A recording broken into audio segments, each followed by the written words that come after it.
비가 내렸다. 서울 마포구 합정동 골목의 밤은 언제나 이 도시 특유의 낮고 묵직한 굉음을 품고 있었다.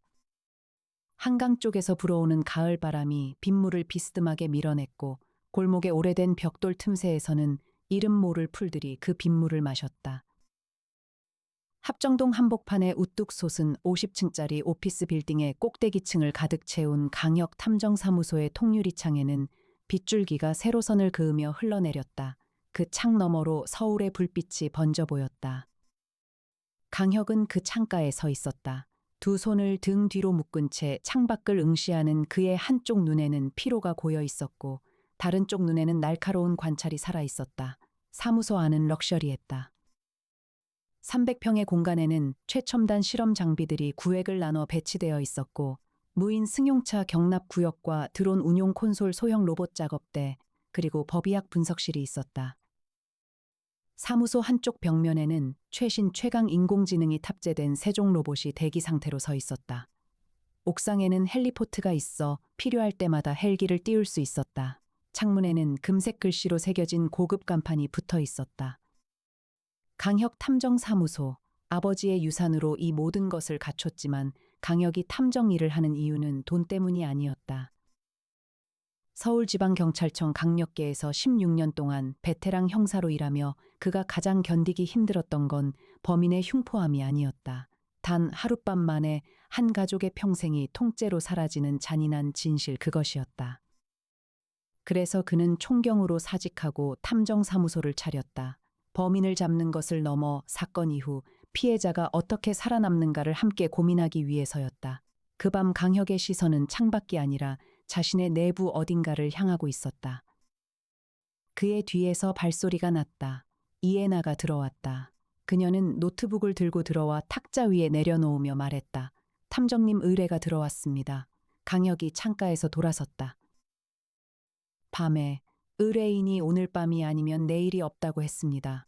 강혁의 눈이 좁아졌다. 그것은 직업적 반응이었다.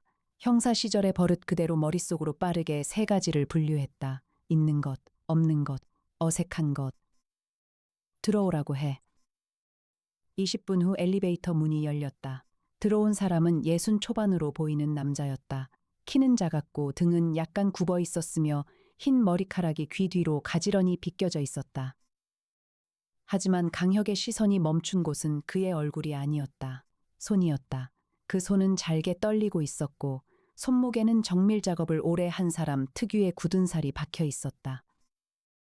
오른쪽 검지와 중지의 끝마디에는 흉터가 있었는데 그것은 공구나 납땜 인두와 오랫동안 씨름한 사람의 흔적이었다. 강혁은 그의 직업을 의뢰를 듣기 전에 이미 가늠했다. 엔지니어 아니면 정밀기계를 다루는 사람. 남자는 소파에 앉아 두 손을 무릎 위에 가지런히 얹었다.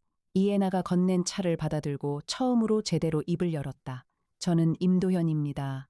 임도현 로보틱스 대표이사입니다. 강혁이 천천히 소파 맞은편에 앉았다. 이에나는 그 옆에서 이미 노트북을 열고 조용히 기록을 시작하고 있었다. 임도현 로보틱스. 30년 전통의 로봇 제조 기업이죠. 임도현의 눈에 살짝 놀람이 지나갔다. 아십니까? 2090년대 초반 국내 최초로 산업용 이족보행 로봇시 제품을 독자 개발한 회사입니다. 당시 정부가 무시하고 대기업이 외면했지만 끝내 살아남았죠. 지금은 의료 보조 로봇과 방위산업 특수 로봇 분야에서 기술력 1위를 유지하고 있습니다. 임도현은 잠시 말을 잃었다가 낮게 한숨을 내쉬었다. 탐정님은 준비를 하시고 만나시는군요. 의뢰인을 존중한다는 뜻입니다. 말씀하십시오. 임도현은 차잔을 탁자 위에 내려놓고 손을 다시 무릎 위에 얹었다. 그 손은 아까보다 더 세게 떨리고 있었다. 제 아들이 죽었습니다. 빗소리가 창을 두드렸다. 2022년 10월 7일 새벽 2시경 경기도 가평의 임도현 로보틱스 연구분원 3층 실험실에서 발견됐습니다. 경찰은 실험 중 과부하로 인한 전기 폭발 사고로 처리했습니다. 쌓이는 감전사입니다. 이름이 임석준입니다. 32살이었습니다. 경찰이 사고사로 결론 냈는데 왜 저를 찾아오셨습니까? 임도현이 주머니에서 작은 메모리 카드를 꺼내 탁자 위에 놓았다. 석준이가 죽기 48시간 전에 저한테 이걸 보냈습니다. 메시지와 함께. 메시지 내용은 이겁니다. 이에나가 메모리 카드를 받아 분석 장비에 연결했다. 화면에 짧은 문장이 떴다. 아버지, 제가 만들었습니다. 그런데 이게 다른 사람 손에 들어가면 안 됩니다. 이것 때문에 제가 없어질 수도 있습니다. 방안이 조용해졌다. 강혁은 메시지를 2번 읽었다. 메모리 카드 내용은 이에나가 카드에서 파일을 열다가 눈썹을 살짝 올렸다. 강혁이 그 표정을 포착했다. 이에나가 무언가에 놀라는 건 극히 드문 일이었다. 탐정님, 이게 로봇 설계도인데요. 어떤 종류의 인간형 로봇이 아닙니다. 내부 회로 구조를 보면 자율 의사결정 알고리즘과 생체 신호 동기화 시스템이 함께 들어가 있어요. 이건 단순한 로봇이 아닙니다. 인간의 뇌파 패턴을 학습하고 그것을 모방해서 독립적으로 판단을 내리는 시스템입니다. 자율 전투 로봇에 적용하면 이해나는 말을 잠시 멈췄다. 자율 전투 로봇이 인간 지휘관 없이 독립적으로 전쟁 판단을 내릴 수 있게 됩니다. 강혁의 시선이 임도현에게 향했다. 이 설계도를 갖고 싶어 하는 사람이 있다는 걸 아십니까? 임도현이 고개를 끄덕였다. 석준이가 죽고 나흘 뒤에 회사로 전화가 왔습니다. 익명이었습니다. 내용은 단순했습니다. 설계도를 넘기면 사고사로 끝낸다, 넘기지 않으면 다음은 내가 된다는 겁니다. 협박 전화를 경찰에 신고하셨습니까? 했습니다. 경찰은 장난 전화로 판단했습니다. 이미 아들의 죽음을 사고사로 처리한 마당이었으니까요. 강혁은 자리에서 일어났다. 애나 씨 카드 분석 시작해 주시고 송태풍 박사한테 연락해서 내일 아침 일찍 가평 현장으로 갈 준비해달라고 해주세요. 이해나는 이미 전화를 들고 있었다. 강혁은 다시 창가로 걸어갔다. 그의 눈은 서울의 빗속을 바라봤지만 그의 머릿속은 이미 가평의 실험실 안으로 들어가 있었다. 사고사, 감전, 메모리 카드, 협박 전화. 그것은 있는 것들이었다. 없는 것은 따로 있었다. 강혁은 아직 그 이름을 알지 못했다. 2022년 10월 9일 오전 6시, 이에나가 렌트한 블랙 SUV는 서울 외곽도로를 타고 가평 방향으로 달렸다. 운전석에는 이에나가 앉아 있었다. 교통경보 시스템과 목적지 루트를 동시에 체크하며 한 손으로는 커피를 마셨다. 조수석에는 강혁이 앉아 메모리 카드 내용의 출력본을 넘기고 있었다. 뒷좌석에는 송태풍 박사가 분석 장비 케이스를 옆에 두고 아이패드를 들여다보고 있었다. 43살의 송태풍 박사는 강혁 탐정사무소의 수석 연구원이었다. 의학 박사이자 범죄학 전공자로 현장 감식, 법의학 분석, 암호 해독에 이르기까지 광범위한 전문성을 갖추고 있었다. 그는 지금 임석준의 사망 현장 보고서를 읽고 있었다. 전기 폭발 사고치고 시신 상태가 불규칙합니다. 송태풍 박사가 말했다. 감전사는 통전 경로가 있습니다. 전류가 체내를 통과한 흔적이 일정해야 합니다. 그런데 이 보고서를 보면 좌측 어깨와 우측 하복부에 동시에 접촉 화상이 있어요. 단일 전류 경로로는 이 패턴이 나올 수가 없습니다.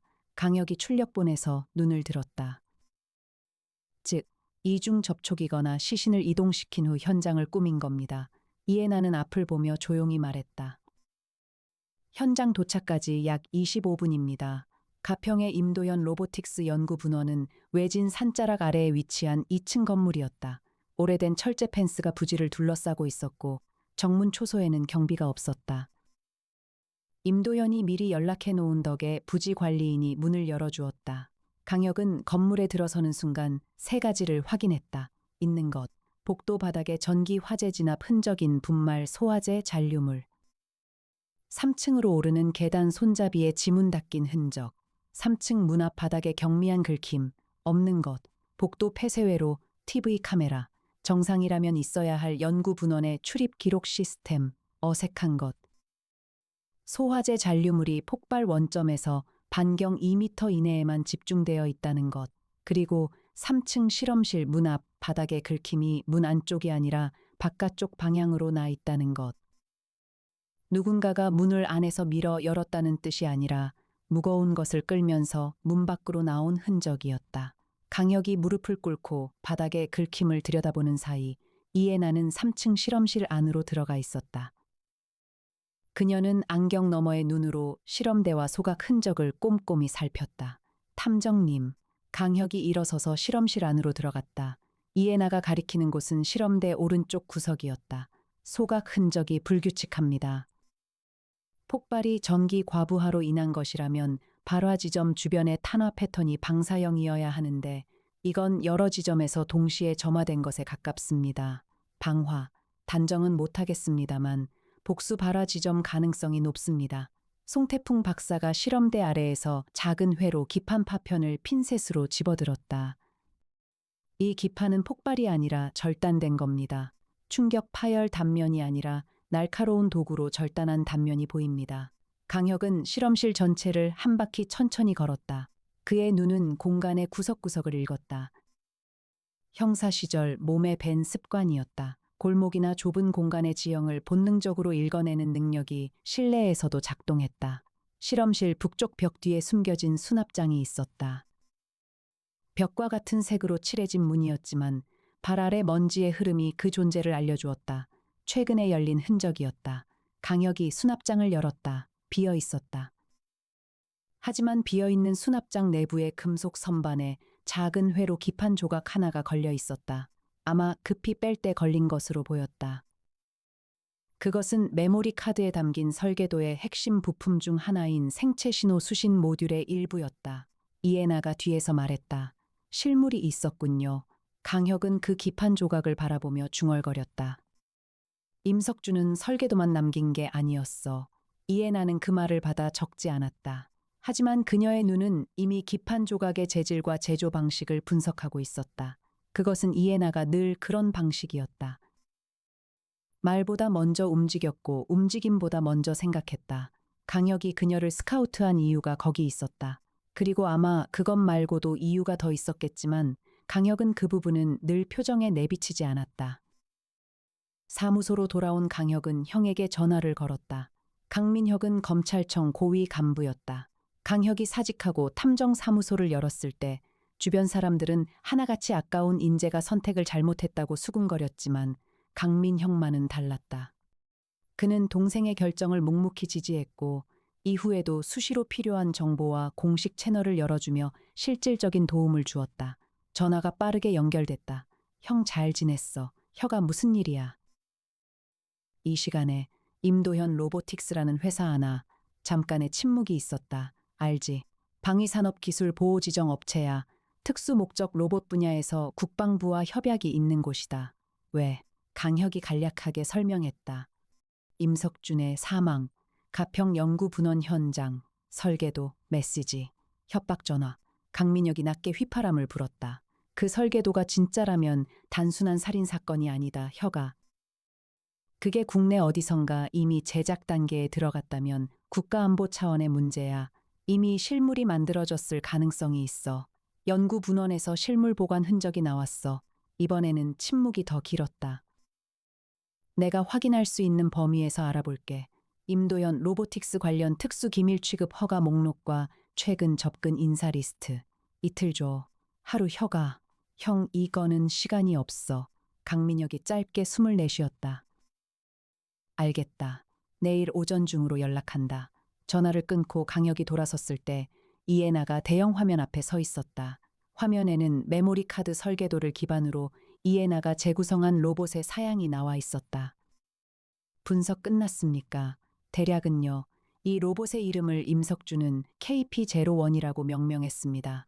이에나가 키보드를 두드리자 화면에 KP01의 외형 렌더링이 나타났다. 인간형이었다. 키는 약 180cm, 체중은 약 90kg으로 추정됐다. 외형은 군사용 방탄복을 입은 인간과 구별하기 어려운 수준이었다. KP가 뭘 의미하는 건지 아직 모릅니다. 제로원은 시제품 첫 번째라는 뜻으로 보이고요. 설계도에서 특이한 점은 크게 세 가지입니다. 첫째, 뇌파 동기화 시스템입니다. 이 로봇은 특정 사람의 뇌파 패턴을 학습해서 그 사람처럼 판단하고 행동합니다. 두 번째, 자율 전투 판단 시스템입니다. 교전 상황에서 인간 명령 없이 독립적으로 전술 결정을 내릴 수 있습니다. 세 번째가 가장 중요한데 이에나가 잠시 말을 멈췄다. 이 로봇에는 파괴 자폭 장치가 없습니다. 일반적으로 군사용 자율 무기에는 분실이나 탈취 시 자폭 시스템이 의무적으로 포함됩니다. 임석준은 그걸 의도적으로 넣지 않았습니다. 강혁이 이에나의 옆에 서서 화면을 봤다. 임석준이 만든 게 탈취될 것을 알고 있었다는 거야. 그리고 한 가지 더요. 자폭 장치가 없는 대신 이 설계도에는 다른 게 있습니다. 이에나가 화면의 설계도 깊은 부분으로 파고들어 하나의 회로를 확대했다. 이걸 보십시오. 전원 차단 모듈이 있습니다. 특정 주파수의 신호를 수신하면 즉시 완전히 정지하는 장치입니다. 그리고 이 신호 코드는 설계도 어디에도 기재되어 있지 않습니다. 임석준이 코드를 따로 숨겼어. 아버지에게 보낸 메모리 카드에도 없고요. 어딘가에 별도로 보관했을 겁니다. 강혁은 한 발 물러서며 창밖을 봤다. 비는 그쳐 있었다. 서울의 밤이 젖은 빛을 바라며 반짝였다. 임석준이 만든 건 로봇이 아니야. 이에나가 강혁을 봤다. 무기이기도 했고 열쇠이기도 했어. 만든 사람만 끌 수 있는 열쇠. 이튿날 강민혁에게서 연락이 왔다. 임도연 로보틱스에 대한 기밀 취급 허가 접근 인사 목록은 생각보다 짧았다. 그 가운데 강혁의 눈을 붙잡은 이름이 있었다. 한태진, 예비역 육군 중장. 현재 민간 방산 컨설팅 기업 엑스비전 테크 대표. 강민혁이 덧붙였다. 한태진 전 국방부 방위사업청 특수무기 사업단장이야. 재직 시절에 임도현 로보틱스와 공동 연구 협약을 추진했다가 예산 문제로 무산됐어. 전역 후에 민간으로 나갔는데 최근 외국 방산 자본과 연결되고 있다는 첩보가 있어. 외국 자본이 어디? 알 수 없어. 복잡하게 페이퍼 컴퍼니를 끼워서 자금 흐름을 숨겼다. 그런데 강민혁의 목소리가 낮아졌다. 임도현 로보틱스 연구분원에서 임석준이 죽기 3일 전에 한태진 관련 법인이 그 부지 인근에 창고를 임대했어. 사흘 뒤에 임석준이 죽고 이틀 후에 계약이 해지됐어. 강혁은 잠시 눈을 감았다가 떴다. 고마워 형. 조심해 혁아. 이 건 단순한 민간 범죄가 아닐 수 있어. 전화를 끊자마자 이에나가 들어왔다. 그녀는 이미 한태진의 프로파일링 자료를 준비해 놓고 있었다. 엑스비전 테크의 최근 거래 내역을 추적했습니다. 이 회사 명의로 가평 창고 임대 외에 또 다른 부동산 계약이 있습니다. 경기도 안성에 있는 폐공장 임대입니다. 계약 시점이 2022년 8월 20일입니다. 임석준이 죽기 약 한 달 반 전. 그렇습니다. 그리고 그 공장 인근에서 최근 대규모 전력 소비 이상이 감지됐습니다. 한국전력 이상 전력 사용 모니터링 시스템에 올라온 기록입니다. 지난달부터 갑자기 대형 산업시설 수준의 전력을 쓰고 있어요. 강혁이 자리에서 일어났다. 갑시다. 이에나는 이미 차 키를 쥐고 있었다. 사무소 지하 주차장에는 최고급 승용차 여러 대가 늘어서 있었다. 이에나는 그중 검정 SUV를 골랐다. 강혁이 조수석에 타는 순간 이미 차가 출발하고 있었다. 이에나의 운전은 언제나 그 방식이었다. 강혁이 결정을 내리기도 전에 이미 준비가 끝나 있었다. 안성의 폐공장은 도로에서 2km 이상 떨어진 외딴 곳에 있었다. 한때 금속 가공 공장이었던 곳으로 외벽이 녹슬어 있었지만 안쪽에서 새 전력선이 끌려 들어가 있는 것을 이에나는 드론으로 먼저 확인했다. 드론이 상공 200m에서 촬영한 영상에는 공장 정문에 경비 차량이 2대 세워져 있었고 건물 북쪽 출입구 근처에 군사용 트럭과 유사한 차량 한 대가 있었다. 경비가 있습니다. 민간 경비 수준이 아닙니다. 체형과 보행 패턴, 그리고 위치 배치를 보면 군 출신 전문 인력입니다. 이에나가 드론 화면을 보며 말했다. 강혁은 공장 주변의 지형을 머릿속에 그렸다. 골목이나 담장 좁은 공간의 구조를 읽어내는 능력은 실외 지형에서도 작동했다.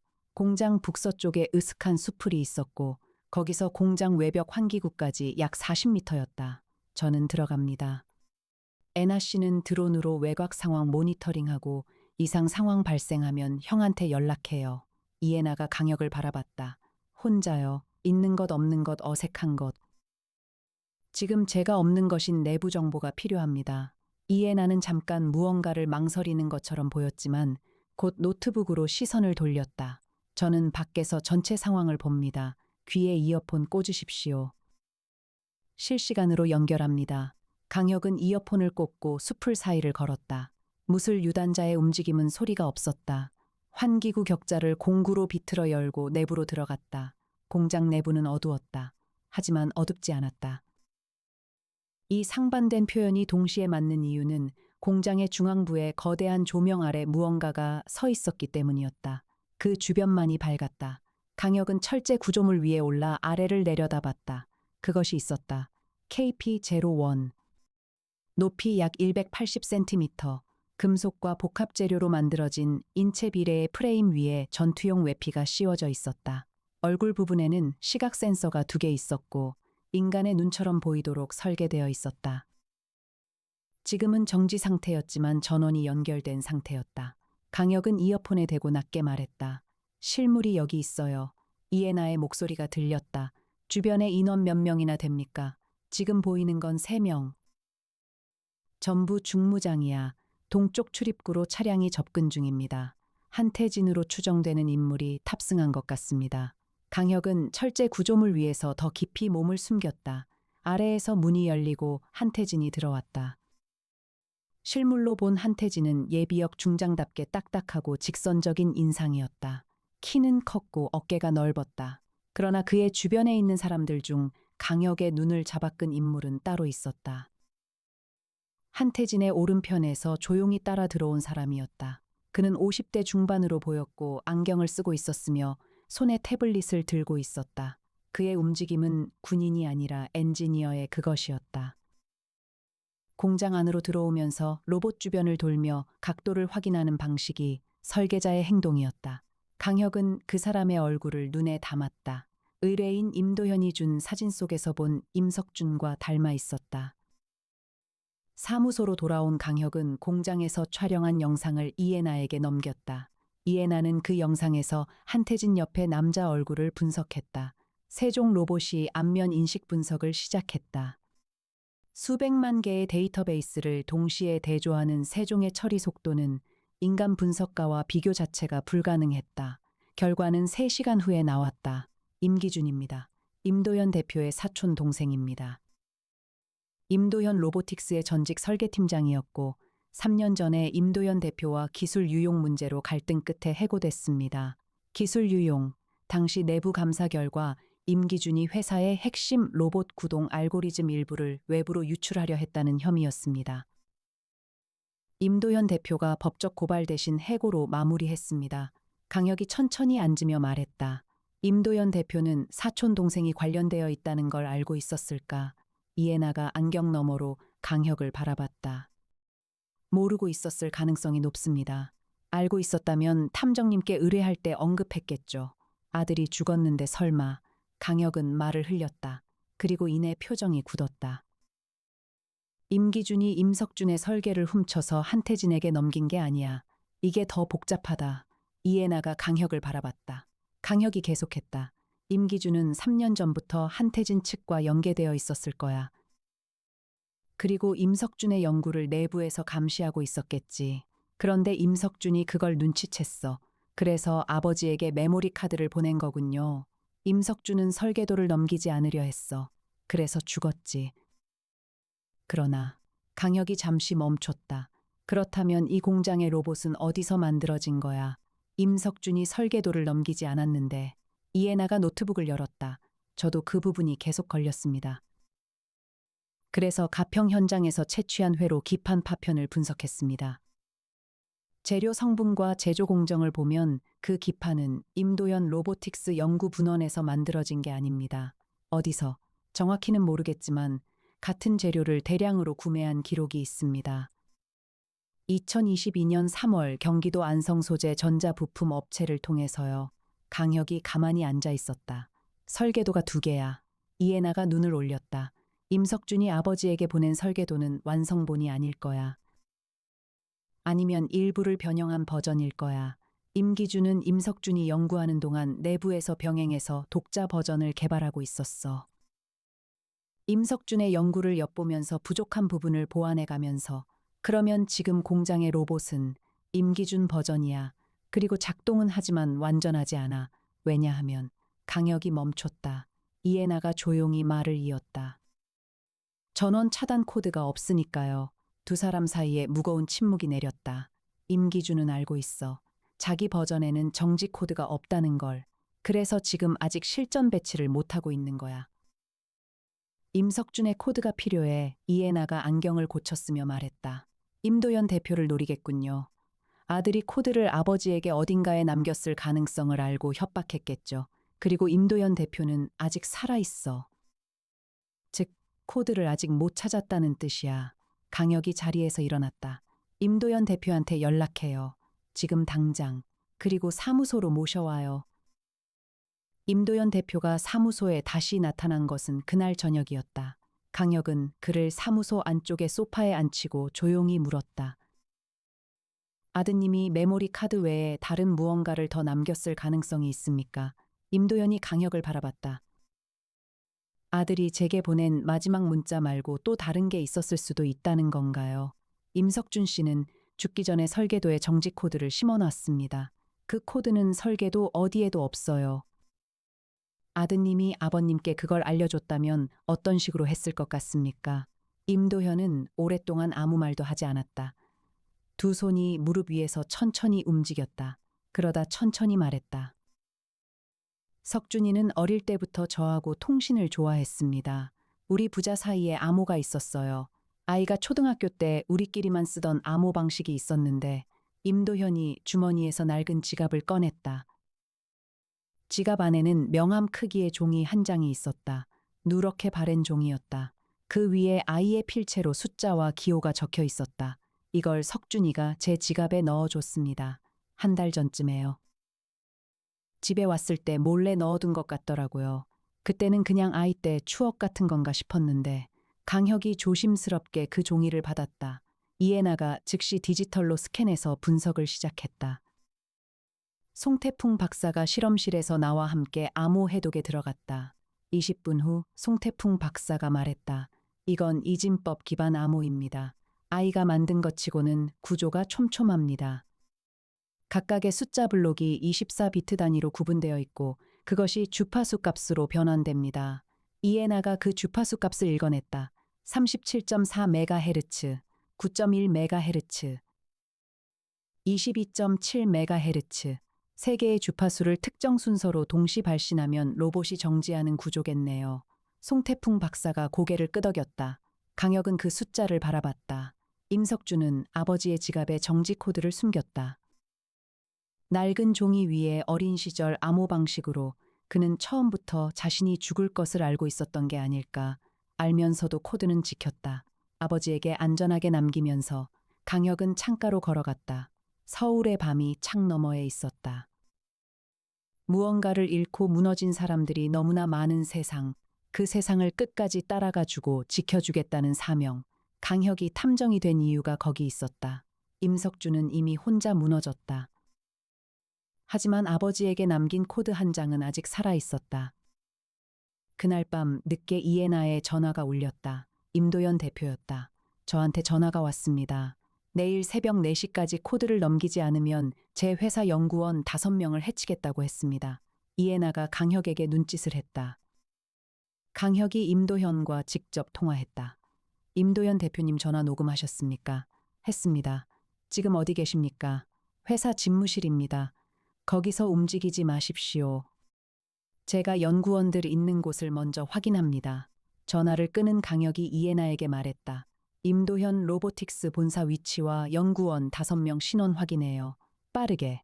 이에나는 이미 시스템을 열고 있었다. 본사는 경기도 수원입니다. 연구원 5명은 오늘 늦은 회의 후 본사 내 숙직실에 있는 것으로 확인됩니다. 한태진이 그걸 어떻게 알아? 임기준이 내부 정보를 흘렸겠죠. 강혁이 형에게 전화했다. 형 긴급 상황이야. 경기도 수원 임도현 로보틱스 본사 연구원 신변 보호 요청할 수 있어. 강민혁이 바로 움직였다.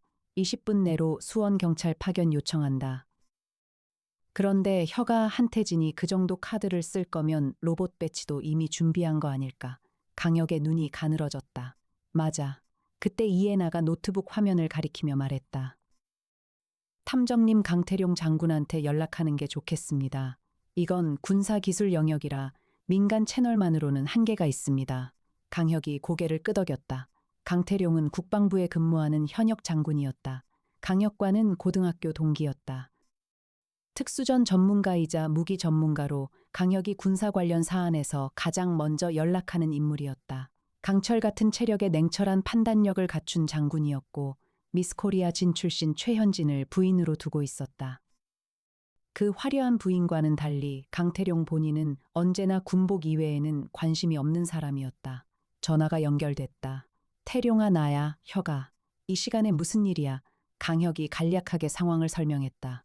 KP-01 자율전투 로봇 안성 폐공장 한태진 강태룡의 목소리가 순식간에 달라졌다. 한태진이 그 건에 엮여 있어. 임도현 로보틱스 건은 우리 쪽에서도 감시 중인 사안이었는데 이렇게 됐구나. 내가 지금 바로 움직인다. 고마워 태룡아. 그리고 혁아. 그 로봇이 정말로 기동하면 경찰 수준으로는 못 막아. 군 특수작전팀이 필요해. 강혁이 이에나를 봤다. 이에나는 이미 주파수 발신 장비 설계를 세종에게 요청하고 있었다. 그 전에 우리가 먼저 막을 방법이 있어. 새벽 1시 강혁은 이에나와 함께 다시 안성 폐공장 근처로 갔다. 공장 주변의 분위기가 달라져 있었다. 조명이 더 밝아졌고 경비 인원이 늘어 있었다. 드론으로 보니 공장 안의 로봇이 이미 기동 준비 상태에 들어가 있었다. 관절 부분이 미세하게 움직이고 있었다. 작동시킬 준비를 하고 있습니다. 이에나가 조용히 말했다. 신호 발신 장비는 이에나가 뒷좌석에서 작은 주파수 발신 장비를 꺼냈다. 37.4MHz, 9.1MHz, 22.7MHz 세 주파수를 동시에 발신할 수 있도록 맞춰놓은 장비였다. 유효 거리는 500m입니다. 공장 내부라면 아마 벽 투과로 범위가 좁아질 수 있습니다. 400m 이내가 안전합니다. 지금 공장까지 거리는 약 380m입니다. 여기서 쓸 수 있어. 네. 하지만 임기준 버전의 로봇은 완전한 설계도가 아닙니다. 이 신호가 작동할지 확신하기 어렵습니다. 정지 코드 수신 모듈이 임기준 버전에도 동일하게 구현되어 있다면 되고 그렇지 않다면 이에나가 말을 멈췄다. 로봇이 어딘가에서 움직이기 시작합니다. 공장의 북쪽 셔터가 올라갔다. 어둠 속에서 KP-01이 천천히 걸어 나왔다. 로봇의 보행은 인간과 거의 구별이 되지 않았다. 발걸음의 리듬 무게 중심의 이동 방식이 훈련된 군인의 걸음에 가까웠다. 목 부분의 시각 센서가 주변을 훑으며 환경을 스캔하고 있었다. 이에나가 드론을 띄워 추적했다. 수원 방향으로 이동하고 있습니다. 임도현 로보틱스 본사를 향하는 것 같습니다. 강혁이 형에게 다시 전화했다. 형 지금 안성에서 군사용 로봇이 수원 방향으로 이동 중이야. 수원 경찰만으로는 안 돼. 강민혁의 목소리가 긴박해졌다. 지금 바로 상부 보고한다. 혁아, 네가 먼저 할 수 있는 게 있어. 정지 신호야. 그런데 공장에서 벗어나면 거리가 멀어져. 이에나가 드론 화면을 보며 말했다. 현재 공장 북쪽 출입구에서 250m 이동했습니다. 아직 신호범위 아닙니다. 빠르게 결정해야 합니다. 강혁이 이에나를 봤다. 발신해요. 이에나의 손이 장비 위에서 움직였다. 37.4MHz, 9.1MHz, 22.7MHz 세 주파수가 동시에 발신됐다. 2초가 지났다. 3초가 지났다. 드론 화면 속의 로봇은 멈추지 않았다. 이에나가 낮게 말했다. 작동하지 않습니다. 강혁의 눈이 좁아졌다. 임기준이 수신 모듈을 다르게 설계했거나 아니면 주파수 값이 조금 달랐거나요. 잠시 침묵이 흘렀다. 이에나가 빠르게 손을 움직였다. 잠깐요. 설계도를 다시 봅니다. 그녀는 노트북으로 메모리 카드의 설계도를 열었다. 정지 코드 모듈 부분을 확대했다. 이걸 보십시오. 수신 모듈 회로 설계의 보정값 옵션이 있습니다. 임기준 버전이 임석준 원본의 일부를 복제했다면 이 보정값이 다를 가능성이 있습니다. 표준 보정값으로 계산하면 이에나의 손가락이 빠르게 움직였다. 37.4가 아니라 37.6MHz일 수 있습니다. 9.1이 아니라 9.4MHz. 발신해요. 이에나가 값을 수정하고 다시 발신했다. 드론 화면 속의 로봇이 멈췄다. 완전한 정지였다. 다음 발걸음을 내디디려던 자세 그대로 굳었다.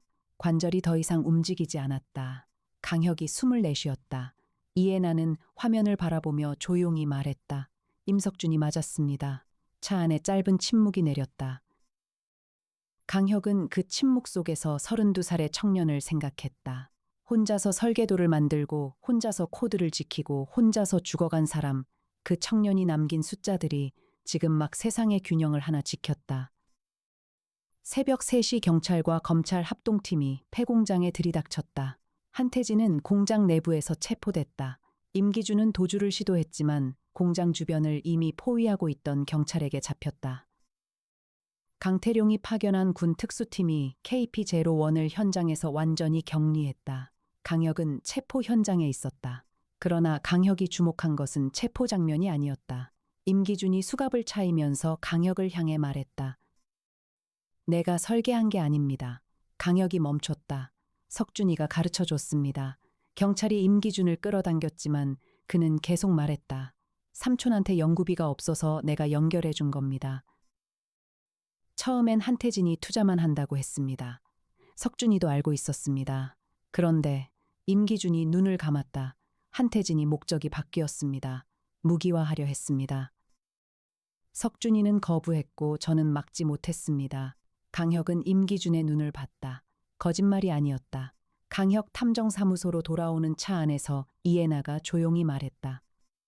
임기준이 공범이긴 하지만 살인에 직접 가담했는지는 별개의 문제군요. 강혁이 창밖을 보며 말했다. 임석준은 연구비가 필요했어. 그래서 한태진을 통해 자금을 받았어. 그게 잘못의 시작이었지. 하지만 로봇이 무기가 되는 걸 거부했고 정지 코드를 감췄어. 그리고 죽었어. 한태진이 직접 임석준을 죽였을까요? 아마 직접은 아닐 거야. 킬러를 썼겠지. 그 부분은 수사에서 밝혀지겠지. 이해나가 안경을 고쳤으며 말했다. KP의 의미를 알아냈습니다. 강혁이 이해나를 봤다. KP는 임석준이 붙인 이름입니다. 한국어 이니셜입니다. K는 코드의 K. P는 피스의 P입니다. 코드 피스. 암호화된 평화. 강혁은 아무 말도 하지 않았다. 창밖으로 서울의 새벽이 밝아오고 있었다. 사건은 마무리됐지만 강혁의 머릿속에는 하나의 질문이 남아 있었다. 임기준이 말했다. 처음에 한태진이 투자만 한다고 했다고. 그 말이 계속 걸렸다.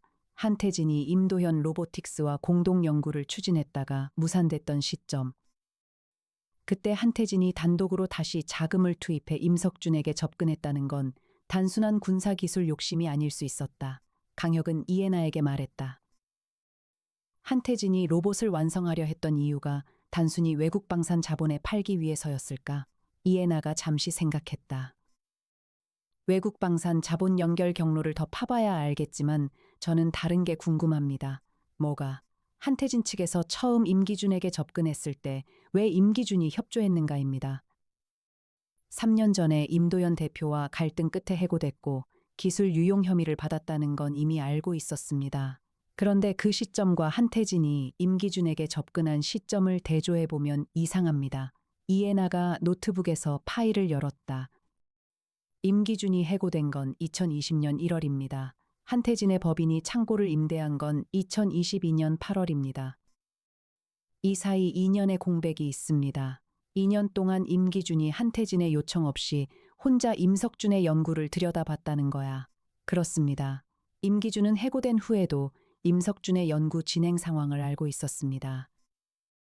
사촌 형제 관계를 이용해 비공식적으로 정보를 얻고 있었을 가능성이 높습니다.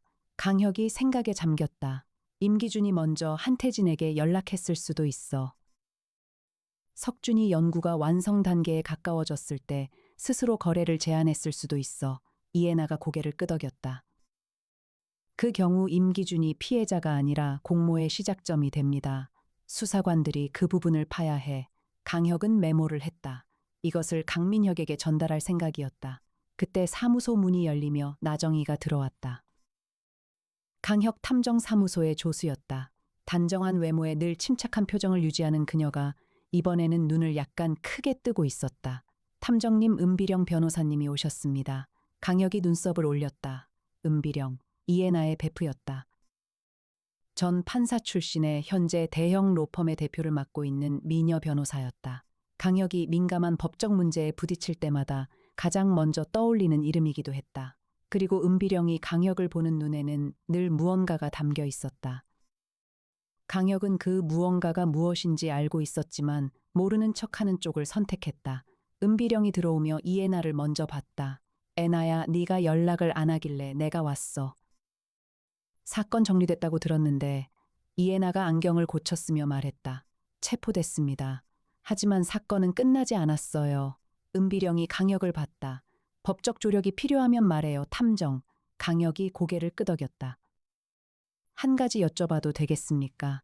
한태진 측이 체포 이후 형사 절차에서 뭔가 변수를 만들 가능성이 있습니까? 은비령이 잠시 생각했다. 군 출신 중장이 기밀 관련 사안으로 체포됐을 경우 군사법원 관할 주장을 할 수 있어요. 민간 검찰이 주도권을 유지하려면 지금 당장 증거 보전 신청을 해야 합니다. 이애나가 이미 노트북을 열었다. 제가 준비합니다. 강혁은 그 두 사람을 번갈아 봤다. 이애나가 이미 서류를 작성하고 있었고 은비령이 그 화면을 들여다보며 수정 사항을 짚어주고 있었다. 강혁은 아무 말도 하지 않고 창가로 걸어갔다. 서울의 새벽이 점점 밝아지고 있었다. 강혁이 임도현 대표에게 전화했다. 수원 연구원들은 이미 경찰이 보호하고 있었고 임도현 본인도 안전한 상태였다.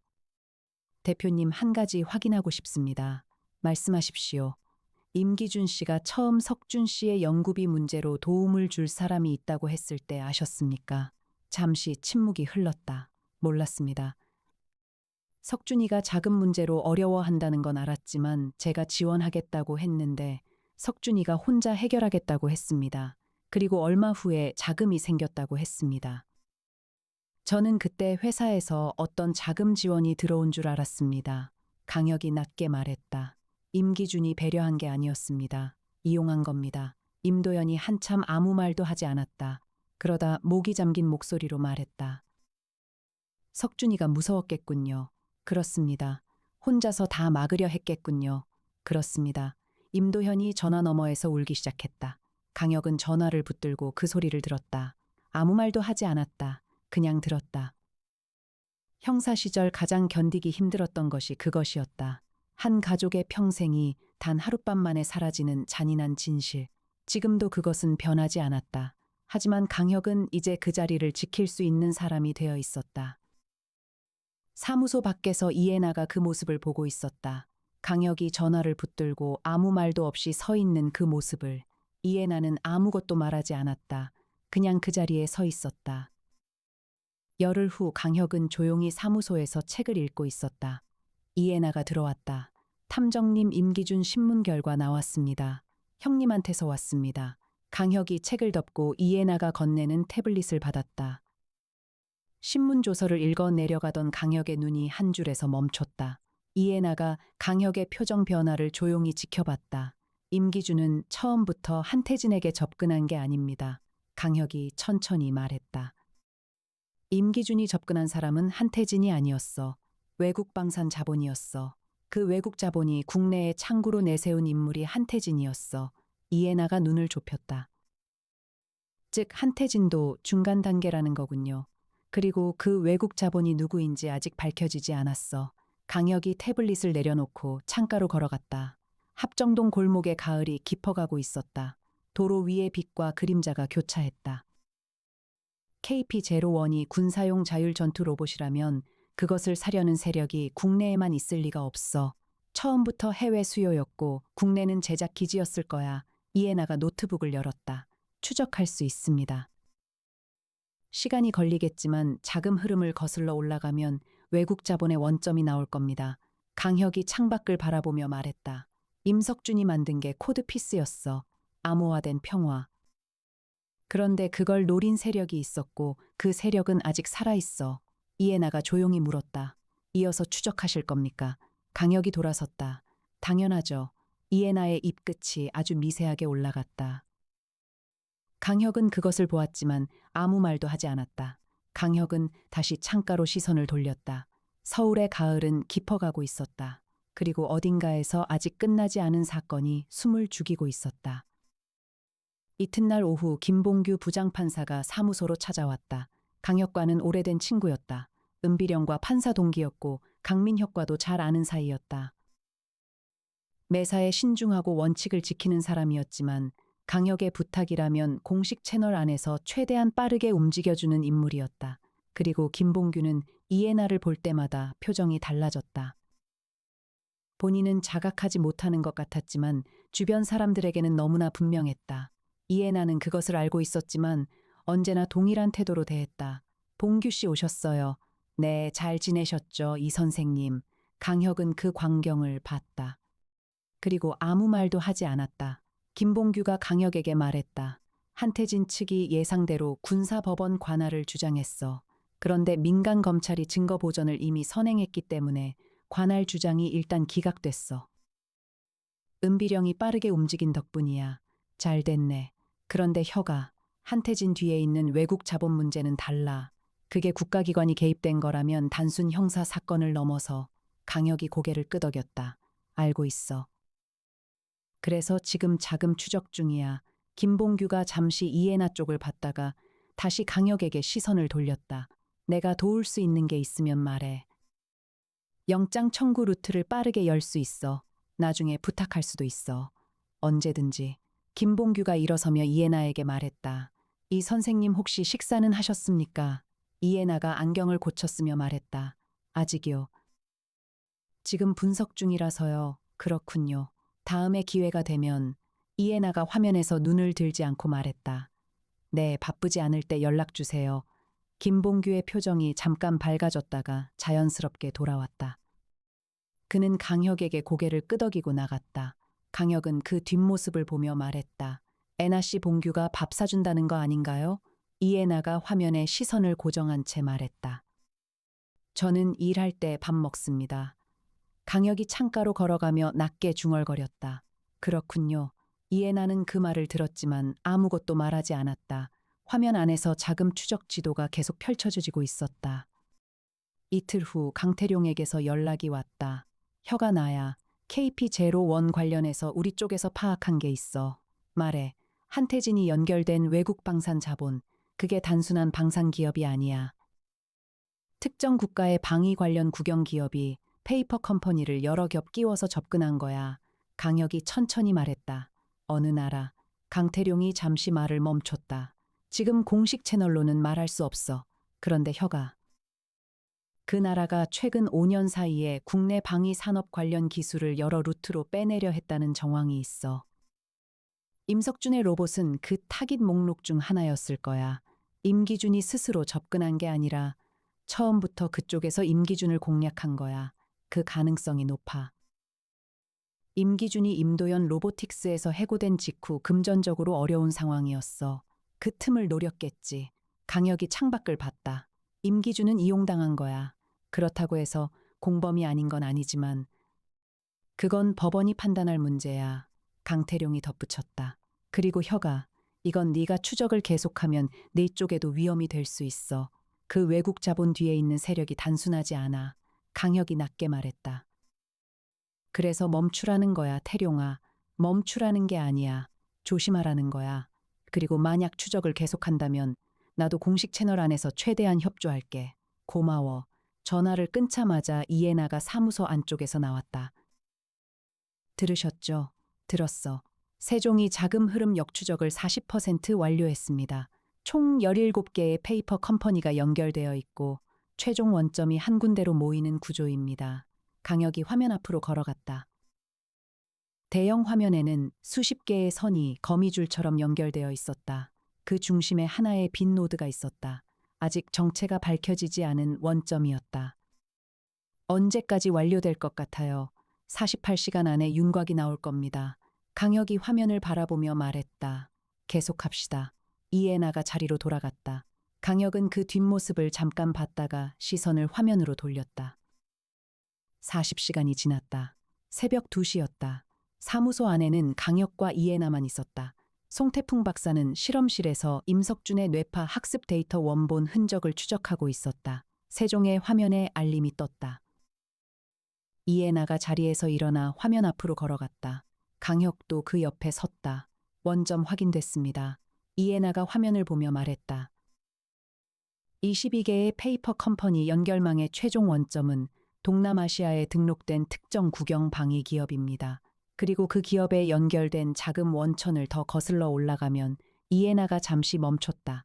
국가기관입니다. 방산 기술 수집을 목적으로 하는 해외 정보기관이 자금 흐름의 최종 출처입니다. 강혁이 천천히 말했다. 국가 간 기술 첩보전이야. 그렇습니다. 임석준의 KP01은 단순히 팔기 위한 무기가 아니었습니다. 그 뇌파 학습 기술과 자율 판단 시스템을 확보해서 자국의 군사 기술에 이식하려 했던 겁니다. 강혁은 화면을 바라봤다. 임석준이 32살에 만들어낸 기술이 국가 간 첩보전의 표적이 되어 있었다. 그 청년은 그것을 알았을까? 알면서도 코드를 지켰을까? 강혁은 알 수 없었다. 하지만 임석준이 아버지의 지갑에 숫자를 넣어둔 그 행동만큼은 분명했다. 그것은 절망의 몸짓이 아니었다. 끝까지 이 세상을 지키려 했던 사람의 마지막 선택이었다. 강혁이 말했다. 이 자료 전부 형한테 넘겨요. 그리고 강태룡한테도 준비하겠습니다. 이에나가 데이터를 정리하기 시작했다. 강혁은 창가로 걸어갔다. 합정동 골목에는 가을비가 또 내리기 시작하고 있었다. 그 빗소리 속에서 강혁은 임도연 대표를 생각했다. 아들의 연구실을 그대로 보존하기로 했다는 그 사람. 설계 도구들과 노트 메모들이 원래 자리에 남아있을 그 공간. 임석준은 그 자리에 없었지만 그가 남긴 것들은 아직 거기 있었다. 강혁이 낮게 말했다. 임석준은 죽었어. 하지만 그의 판단은 아직 살아있어. 이에나가 화면에서 눈을 들어 강혁의 뒷모습을 봤다. 그녀는 아무 말도 하지 않았다. 그냥 봤다. 2022년 11월 안성의 폐공장은 경찰 현장 통제선 아래에 있었다. KP01은 완전한 정지 상태로 국방부 특수기술보호단에 인계됐다. 임도현 로보틱스 본사에서 임도현 대표는 아들의 연구실을 그대로 보존하기로 했다. 설계 도구들과 노트 메모들이 원래 자리에 남았다. 한태진과 임기준은 기소됐다. 임석준 살해 교사 혐의와 군사기술 불법 유출 혐의였다. 그러나 그 뒤에 있는 외국 정보기관의 실체는 아직 드러나지 않았다. 강혁 탐정사무소의 대형 화면에는 자금 추적 지도가 열려 있었다. 수십 개의 페이퍼 컴퍼니들이 선으로 연결되며 하나의 거대한 거미줄을 형성하고 있었다. 이에나가 그 옆에 서서 커피를 마시고 있었다. 탐정님, 강혁이 화면을 보며 말했다. 말해요. 임석준이 로봇에 코드피스라는 이름을 붙인 게 단순히 정지 코드 때문만은 아닐 것 같습니다. 강혁이 이에나를 봤다. 이에나가 계속 말했다. 이 로봇은 인간의 뇌파를 학습합니다. 특정 인간처럼 판단합니다. 그런데 임석준이 어떤 뇌파 패턴을 학습시켰는지 아직 확인하지 못했습니다. 강혁의 눈이 빛났다. 설계도에서 나오는 뇌파 학습 데이터 원본이 어디 있어요? 아직 찾지 못했습니다. 가평 연구분원에서 소각됐거나 어딘가에 별도 보관됐을 겁니다. 강혁이 천천히 말했다. 임석준이 자기 자신의 뇌파를 학습시켰다면 이에나가 안경 너머로 강혁을 바라봤다. KP01은 임석준과 같은 방식으로 판단한다는 거겠죠. 전쟁을 거부하도록 두 사람은 잠시 말없이 화면을 바라봤다.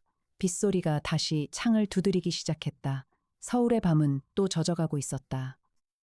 강혁이 낮게 말했다. 임석준은 죽었어. 하지만 그의 판단은 아직 살아있어. 이에나가 커피잔을 내려놓으며 말했다. 탐정님? 다음 사건도 저 데리고 가실 거죠. 강혁이 화면을 보며 말했다. 애나 씨가 없으면 제가 뭘 합니까? 이에나는 아무 말도 하지 않았다. 하지만 다시 입끝이 올라가고 있었다. 강혁은 그것을 보았다. 그리고 아무 말도 하지 않았다. 창밖에는 서울의 가을비가 계속 내리고 있었다. 합정동 골목의 오래된 벽돌 위로 빗물이 흘러내렸고 그 빗물 속에서 도시의 불빛이 번지며 흔들렸다. 어딘가에서 아직 끝나지 않은 사건이 숨을 죽이고 있었다. 그리고 강혁 탐정사무소의 불빛은 꺼지지 않았다.